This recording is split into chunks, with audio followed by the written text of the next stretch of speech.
Yan guys, panoorin natin yung depensa dito ni Jancy. Yan, depensa sa 8. Pagalingan to guys magdepensa. Ayan oh, ang magkamali dito talo.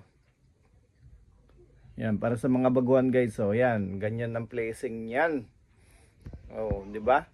Para may idea kayo kasi may kilala ako na player di marunong ma-placing, laging talo. Kilala niyo ba 'yon? Yan guys, sa hindi po nakakakilala kay Jancy, si Jancy po ang manager ni JB Sukal. Yan, bilyarista din siya guys. Pero magaling siyang player guys, class A player.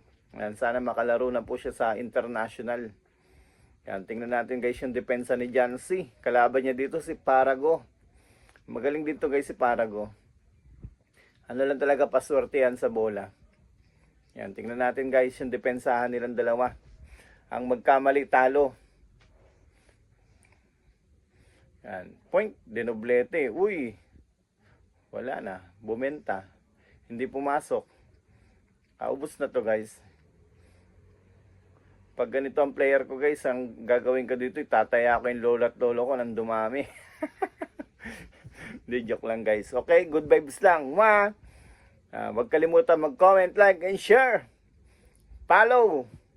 Para po updated kayo sa mga bago nating mga video. Pasikatin natin guys yung mga player ng billiard sa Pilipinas.